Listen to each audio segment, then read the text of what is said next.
Hey guys, so I wanted to get on here and say hello. I don't think I've officially ever introduced myself. I know you guys have been seeing a lot of posts from me, posts with me and my family, things that I like to eat, and then posts of just me, some of them with my makeup from my makeup artistry business. So you know a little bit about me, but I thought it was really important that you kind of heard my story. From the very beginning, kind of got to know me a little bit more. And I just wanted to share with you my struggles and my testimony because I think that it's really important. And so, yeah, let's get started, I guess. Okay, let's get started.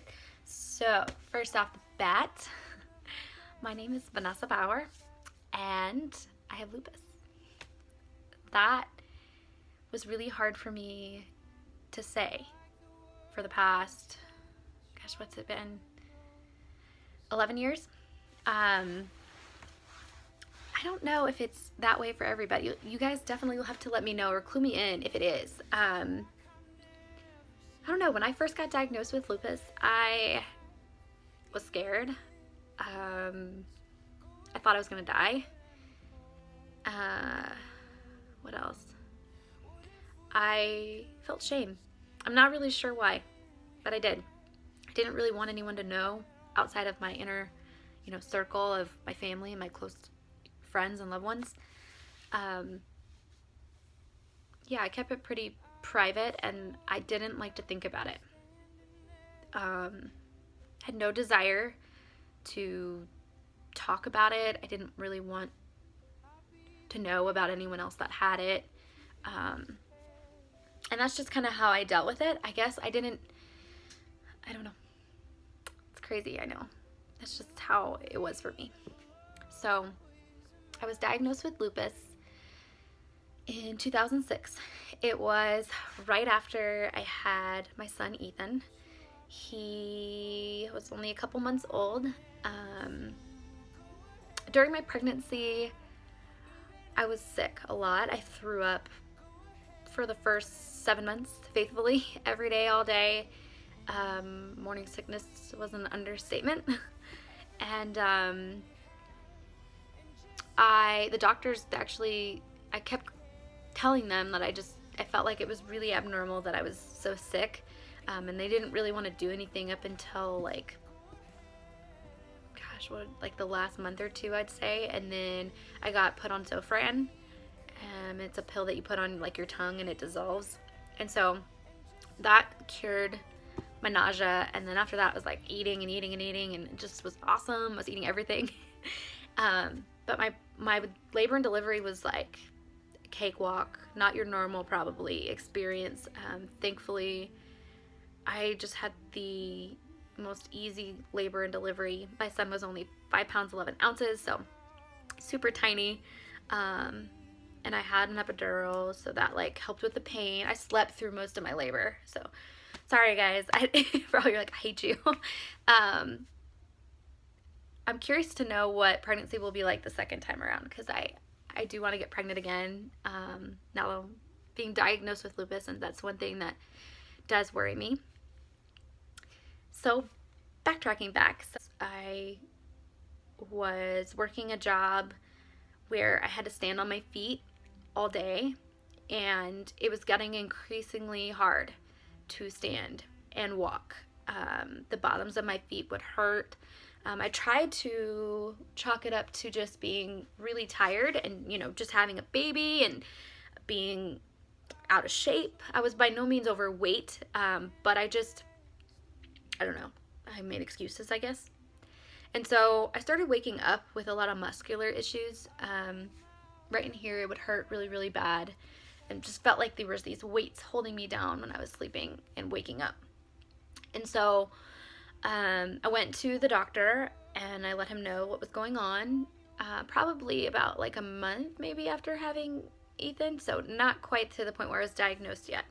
And they told me that it was muscular related, and they gave me muscle relaxers. I didn't take them because I have always kind of been hesitant to take any kind of medication. It's weird because I'm still that way, and I know why I'm that way now.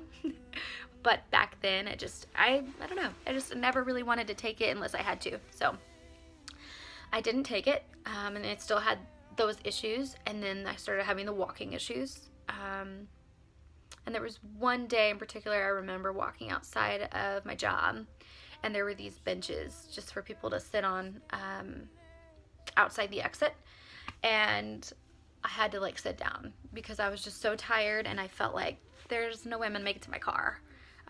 It hurt that bad.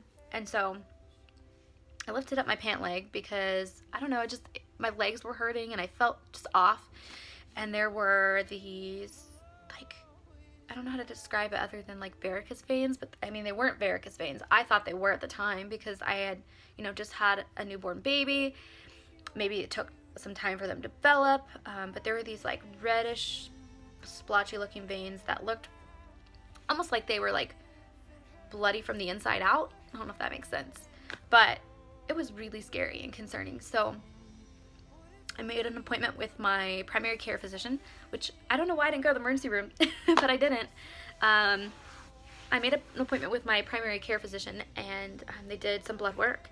And I don't know if they were not running the right blood work or what, because I never really remember hearing anything about that whole thing. But they did do an EKG. I hope I'm saying all this stuff right. I think so. Where they put the stickers on your chest to see if there's any abnormalities. And so they did that, and they said it was normal. And I was like about to like leave. I remember it. I was not even in the doctor's office anymore. I was just getting, I could think, the rest of my blood work done. And my PCP, my primary care physician, said, hold on a sec. Let's do a chest x-ray. And so I was like, okay. And it's just weird because even though, I don't know how to say this. Maybe I didn't want to believe anything was wrong with me, or maybe you just want to hope for the best case scenario. It just seemed weird to me that he wanted to do a chest x-ray, and I was worried, but I wasn't like too worried because I was like, what would that have to do with anything, And so he did the chest x-ray, and it came back that my heart was enlarged, and they referred me to a cardiologist. And once I found out that my heart was enlarged on the chest x-ray, it kind of like started to settle in that something's seriously wrong. But I still didn't know what it was, and I think I was even more scared because I knew my heart was affected. And so I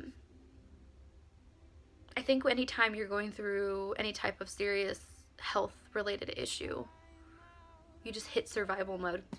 And that's what it felt like for me. Like I was just like, what do we need to do next? What do we need to do next? Like I wasn't even really in touch with my emotions, I don't think, yet. And so we go to the cardiologist. It must have been like the day after or the next day. It was fast. They like this is serious, you need to go. And so they made it happen. So I went to the cardiologist, and they did like an ultrasound where I could see through, on a TV, what my heart looked like, or everything. And the tech is showing me fluid. Not the tech, the cardiologist. The tech didn't tell me anything. The cardiologist came in and was showing me like there was fluid and where the fluid was around my heart. And he called it pleurisy, I believe. Sorry if I'm wrong with all this, but pericardial effusion was what I was diagnosed with. So just fluid around my heart. And right away, when he looks at everything, he I'll never forget it. He made this like, I don't know. I don't want to say like he made this like dramatic situation, but like he did. He was like over the top. Oh my gosh, you have lupus. And like just looked at me like, like I was dying, and like this was the worst thing in the world. And my heart just kind of sank. And my mom, she looked so scared, and I didn't know what to say because I didn't even know what that was. I just kind of, I knew my heart was affected, and I figured this was like this is bad, but it's crazy looking back at it because a cardiologist is actually not allowed to diagnose you. A rheumatologist has to do that for something like lupus. So, my mom was really, really upset. She was upset with how he addressed it, how, dramatic he was, and how, he scared me, and us.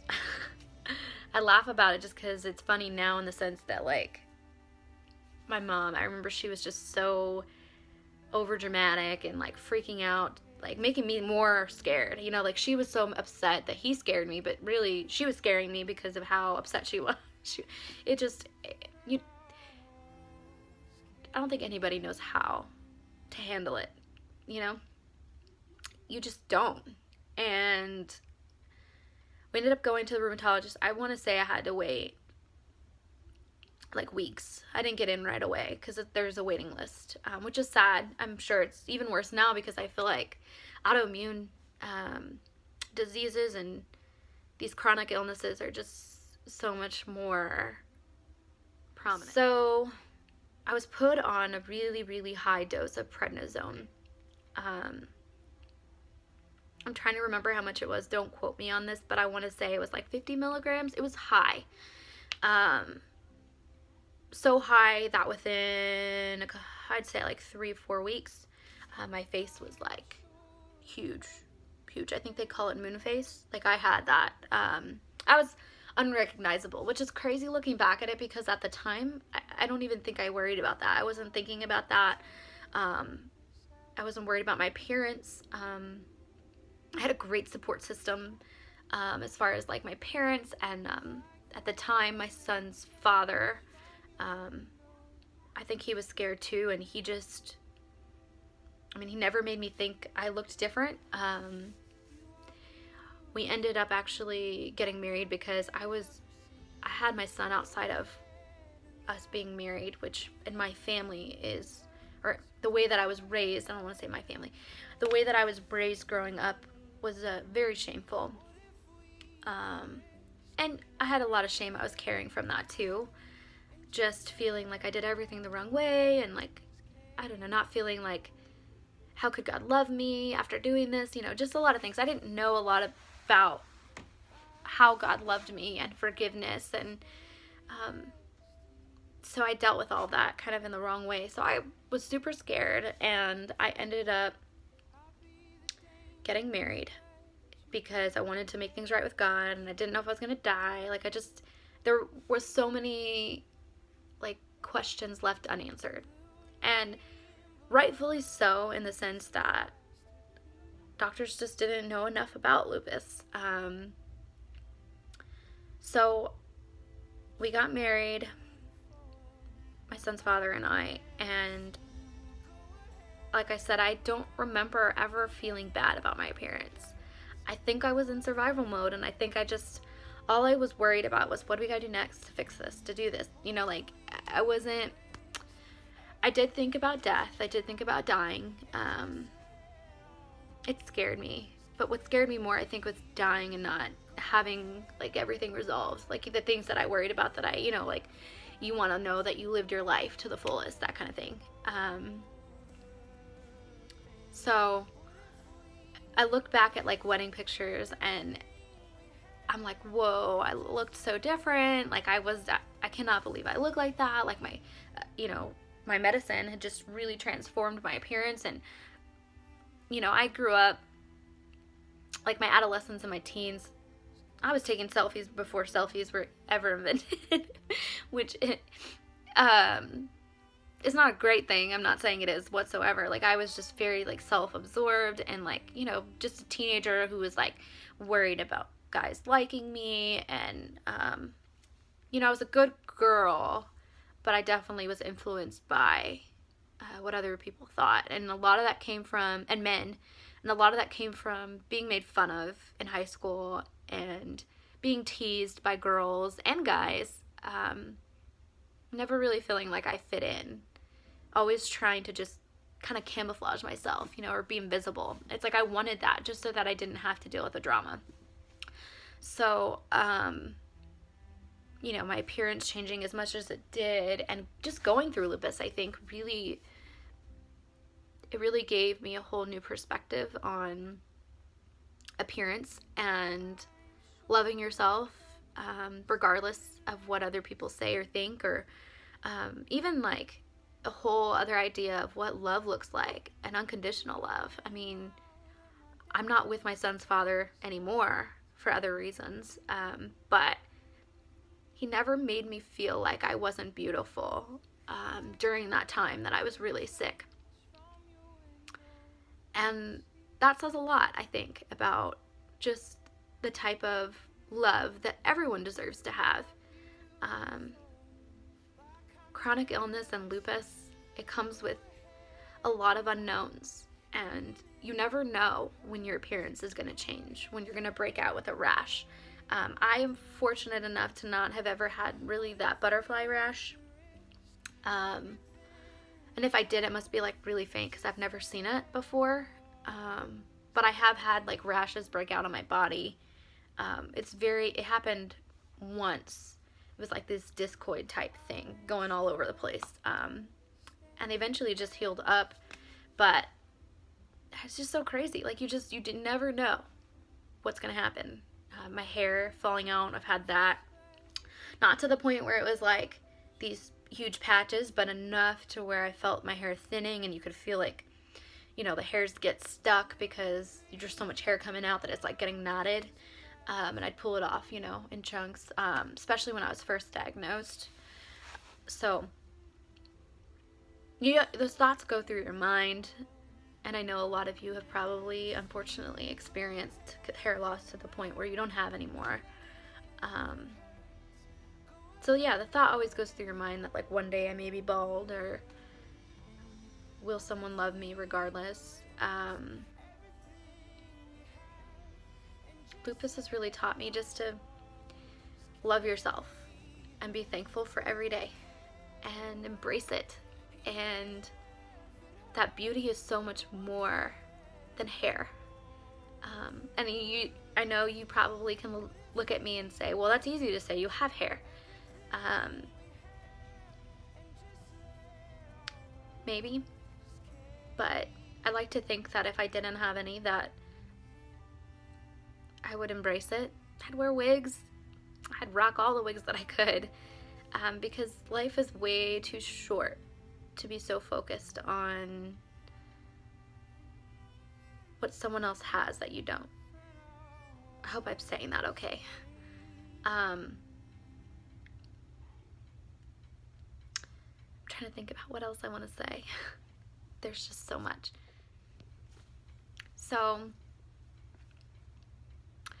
I married my son's father, and I don't want to speak bad about him because my son may watch this someday. And it's not really that I have anything bad to say other than just, I'm trying to figure out how I want to say this. So my son's father and I got married, and he joined the Air Force because he was in and out of work. He had some issues with just authority, and so, my parents especially really advocated for him to join the Air Force because my dad was in the Air Force, and he just knew that the discipline that they instill is just awesome, and they just really help mold men, and the benefits are great. And so he did. He actually joined. We were having some issues prior to that, and I think it was his way of kind of trying to show he wanted to take care of us. And so he did it. Was super unhappy. Had a hard time with the authority. And then hated the fact that I was sick.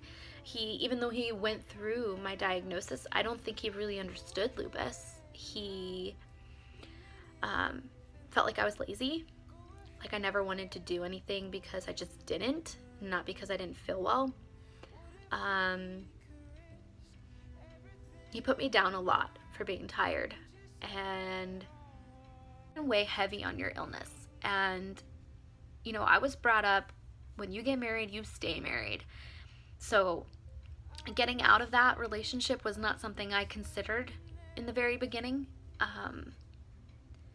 But I did get sicker and sicker, and it got to a point where I couldn't handle it anymore. I was getting worse with my lupus, which there was a period of time, I backtrack. So after I got diagnosed, it took about, I'm trying to think about this, maybe a year.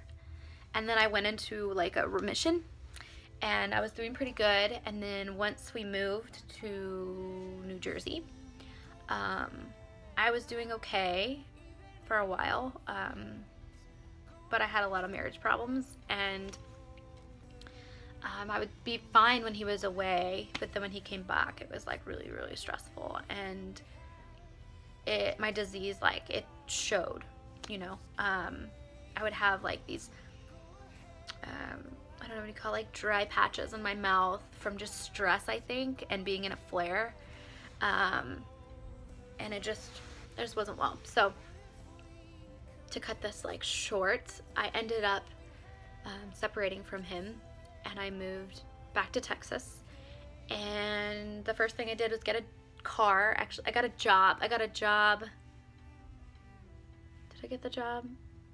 I think I did. Yeah, I got the job, but I hadn't started the job. I had to think about this. So I got the job, but I hadn't started. I hadn't had my first day, and I went and got a car, which is crazy, like, thinking about that. But I just was very determined to be independent with my disease and with my separation. Like, I just wanted to know that I could do it myself, that nothing was gonna, stop me.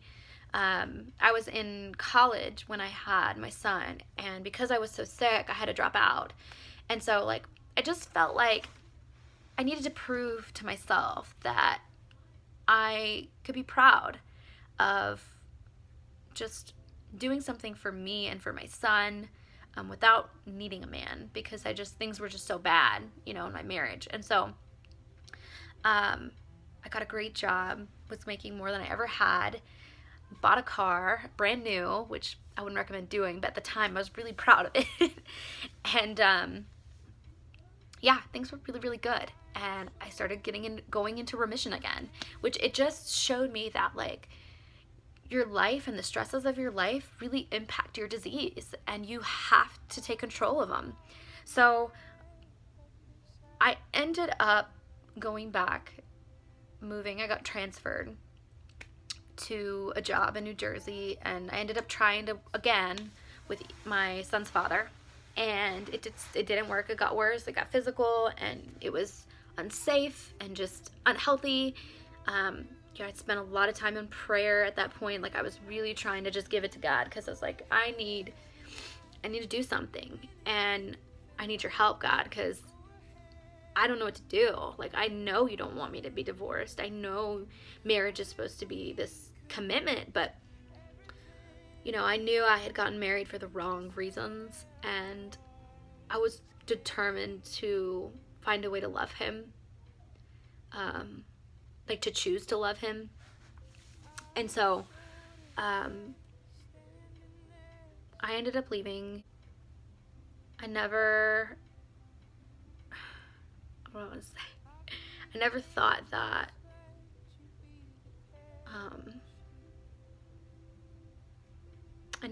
that like, it would have been such a hard decision to make because of how it was, but it was just a bad, unhealthy situation. But it was very, very hard still to make that decision, and I don't regret it, but I wanted to say that because I know that the divorce rates for people with chronic illnesses and lupus is very, very high, and I just want to offer encouragement for anybody that's in that type of situation, that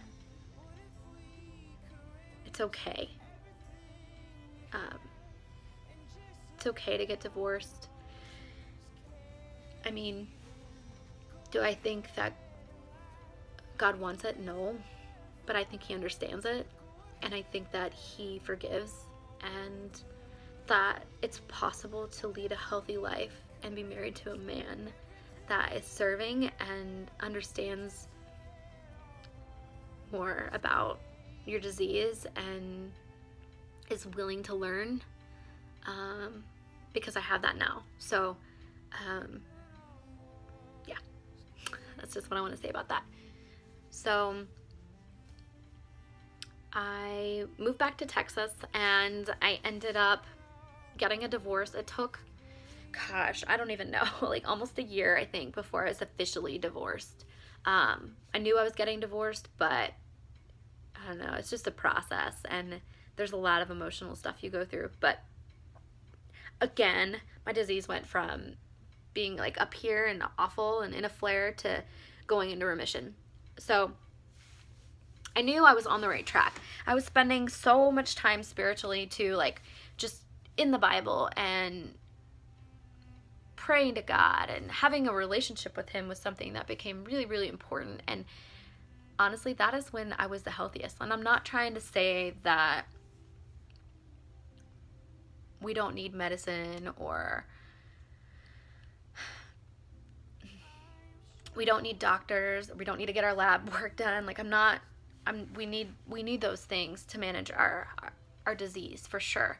But I do believe in spiritual healing. I believe in spiritual meditation, and that being in close proximity with God and spending time with God has so much healing benefits, especially mentally, which I don't think it's talked about enough, how much our minds play a role in our disease and the management of our disease. And so that's something that I hope to really bring into awareness with this page too, because I've noticed such a difference in myself when I focus on God and I let my mind just like clear, and I give it to him, if that makes sense. So anyways, I didn't mean to get all preachy, but I just wanted you to know about me, and that's something that's really important to me and that's helped me. So I ended up meeting, we're going to skip. There's a lot more that happened in my life, but we don't need to go through my whole life story, right?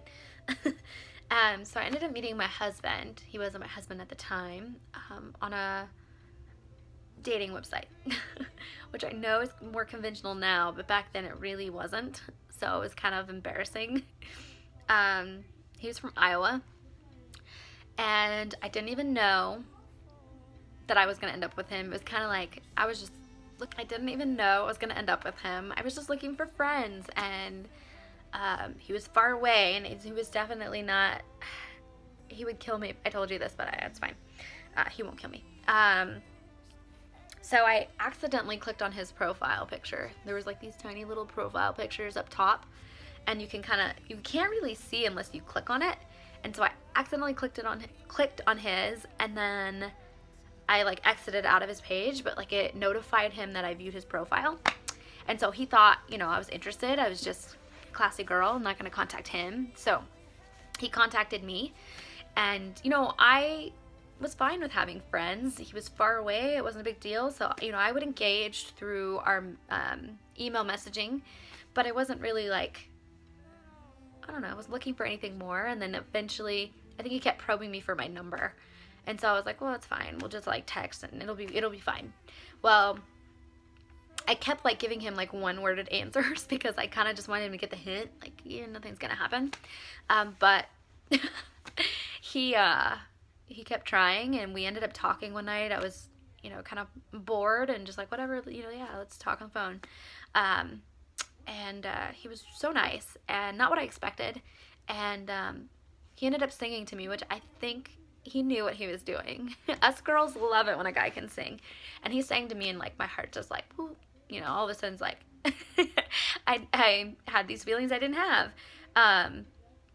And so I was interested, and I was like, I don't know how this is gonna work, but okay.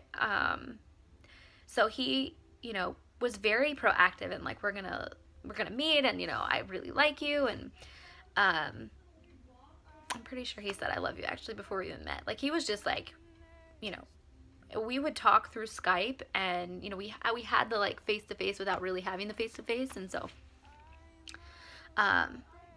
very early on, I told him that I had lupus, which is another whole thing that like I really hope to talk about more in depth, is like everybody's experiences with talking about their illness, because there was no like instruction book on how to handle talking to someone about having a chronic illness. I mean, it's not going away. It's a part of my life. And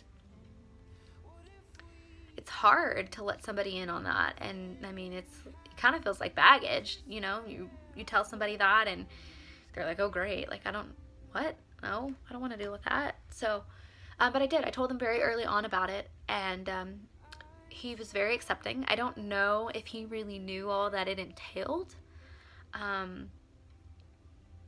But he ended up coming out to see me, and we really hit it off. And then it was like every 3 weeks he was out for a couple of weeks. And that happened for like 6 months. The time that he came, right before he actually ended up moving, I was in a really bad flare. And my mom called him because I was in the emergency room and wasn't doing well. And she felt like I was always better when he was around. And so he got in his car and drove down to Texas from Iowa and never went back, which is crazy. But ever since I've known him, he's always wanted to take care of me. I'm gonna cry. Sorry. Try not to do that. He never makes me feel responsible for my illness. Disease, and I always feel beautiful, and when I'm sick it never feels like baggage. He's so serving, and he will rub my feet, my back, my neck, my head, because I still get horrible headaches, and just have a lot of stiffness in here, especially when I'm stressed or overly tired.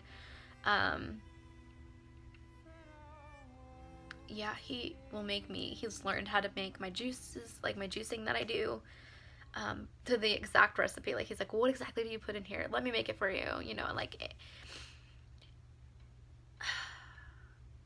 I just can't, like, say it enough how important it is to have someone in your life that is supportive of your disease.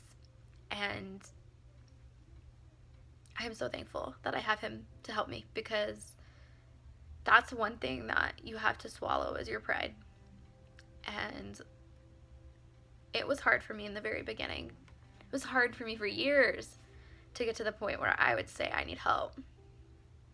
I can't do it alone, or I'm too tired to walk in the mall any longer. I need to go home. No, I can't go hiking because the sun makes me tired and it's 102 degrees outside, and I know that it will just make me feel worse. It's being able to say no to those things that you just know are going to make you feel bad. I hear a lot of people on like the lupus forums, now that I've been just more active and involved, talk about not letting go of your dreams, and I'm truly a believer in that and advocating for that. But I do also think that it's really important to take care of your body and know your limits. It's something that every day I'm still working at and learning, especially being a makeup artist, because there have been times I get off. I mean, when I am working on a client, you know, for 3 hours I have several clients, whatever, it's a wedding, and I'm in my zone. Like, I am not worried about how I feel or how I'm gonna feel. Like, I'm just like, this is awesome, I'm gonna do this and make sure you look beautiful. Then I come down from it, you know, and then I'm like, oh no, what did I do? And it's not that way always, but there are times when it is, and I am just tired and my shoulders hurt. And I mean, you have to learn how to take care of yourself and know your limits. Some of the things that help me are juicing, making sure I'm getting enough of the nutrients that I need so that I can have the energy and the stamina to do the things that I love. You gotta know, like, your limits. And for everybody that's different. But I think that's okay. Just knowing your limits and accepting your limits. Yeah. So I don't know if I've covered like enough or everything. I think there's like so much, and I could tell you. So maybe I need to check in and do like like a vlog of my experiences and like how I'm feeling. I mean, I would love to do that for you guys. I have so much I want to tell you and talk about. The most recent thing that I've been struggling and battling with is the loss of my job. I was with my employer for 6 years. I was a manager for 2 locations for an executive suite, and I was so proud of that job, and I worked so hard to get there. I didn't expect to be released from my job. I took medical leave because I had pretty bad flare. I haven't had a flare since I worked there in the 6 years. So it just kind of been escalating over the last year. I could feel it in my body. And it just got to the point where I didn't have control anymore. And so I opened up to my employer about having lupus because I thought 6 years, they've seen my work. They know how hard I work.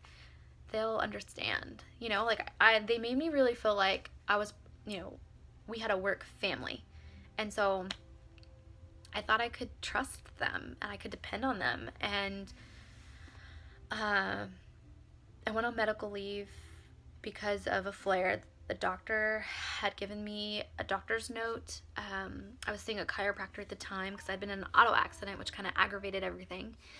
And he, too, had advised it. So, and then I'd really been praying about it. And my mind, I was suffering so much anxiety. My employer did not know this, by the way. I was uncomfortable telling him that, but I was suffering so much anxiety, and I just wasn't recognizable. I wasn't myself, and I got back from medical leave, and within 7 business days maybe, they released me and said that my performance wasn't what it used to be. They made up some excuse about an error I had made, which I'm not trying to boast or make myself seem so great, you know, that I never make mistakes, because I do, but I don't make a lot, and I'm very I don't know what the word is, I care a lot about my work, and so for them to say that I did something that I didn't understand. When I asked for an explanation, they couldn't give me one of what I did wrong. It just seems strange to be let go for something when you don't make mistakes on the regular and you've never been talked to about anything like that. So it was very disheartening because I trusted them and I thought they cared about me the way I cared about them. Sorry, I'm gonna try not to cry.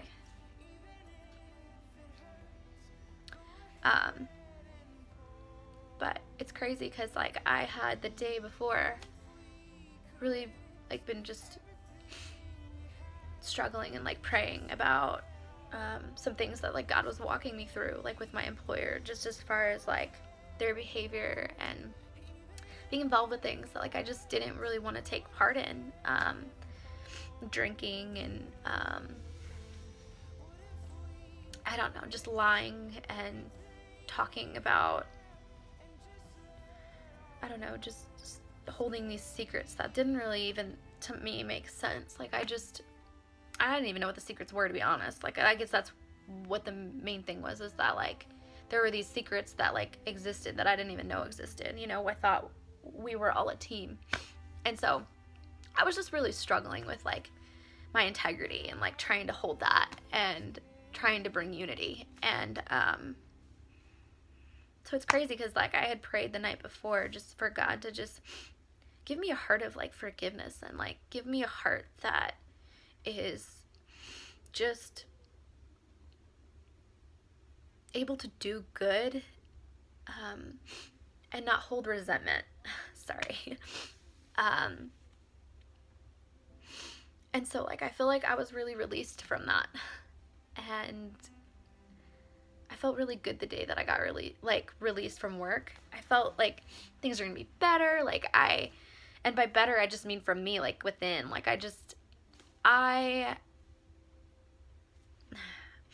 I want to say? I've been there for 6 years. Like, I felt like they were my work family. And so I wanted to do whatever it took to make things good and be good and like feel good about my job and feel like integrity, you know? And so I was not expecting to be released, and I wasn't expecting for my boss to write me off, you know? Like, I felt like what they did was release me because I had lupus.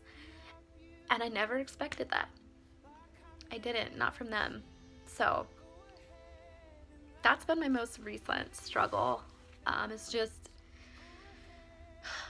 walking through that, walking through forgiveness, not vengeance, but still like holding a standard and fighting for injustice. And so, yeah, I've been like dealing with the EEOC, and I'm just waiting to hear from them, you know, and then I had to figure out, you know, do you sue for something like this if it does come back and they do support you, or, you know, like, it's just a lot. But for me, it's not about money. It's not about suing. It's just about raising an awareness for lupus and for chronic illnesses and employers, and just, we deserve to have the same rights and to be able to have a good job. Yes, we have bad days. Yes, we have brain fog. But I think the thing that bugged me the most about being released, sorry, I'm gonna try not to cry, is that through that brain fog, through that anxiety, through all my symptoms with lupus, I fought hard to do a good job. Not once was I corrected for making mistakes that were concerning. I was given a raise and a bonus right before I was released, and like, it just, nothing made sense. And I just feel like I worked harder than anyone there, and they didn't even know, because they don't know what it feels like to have lupus and have all those things going against you.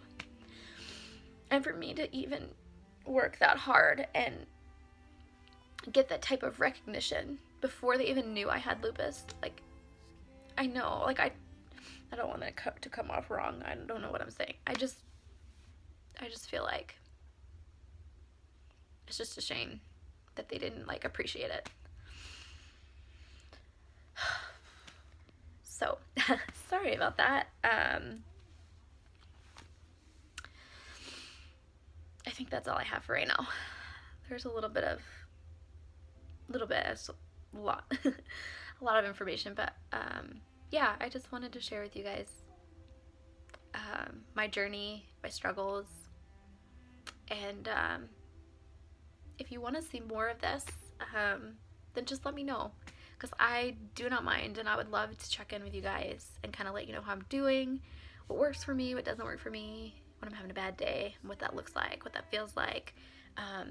The one thing I want to leave you guys with, though, is that not everything you feel, not all the symptoms you have are lupus. My rheumatologist told me that when I got diagnosed early on, and I never knew how much those words were gonna just be a mantra for my life.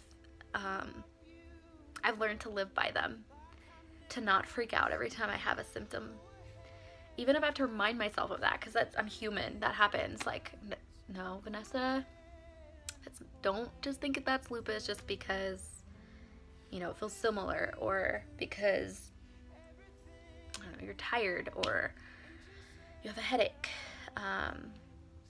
People without lupus get headaches. I think it's so dangerous to worry so much about, oh no, it's lupus, or oh no, it's my chronic illness. So yeah, I want to leave you with that. Not everything is lupus, and that this journey is purposeful, and We need to talk about it and raise awareness, and we don't have to live in shame of it. I know lupus is not a part of my identity. It's lupus and I. And I think that is so important to understand and realize.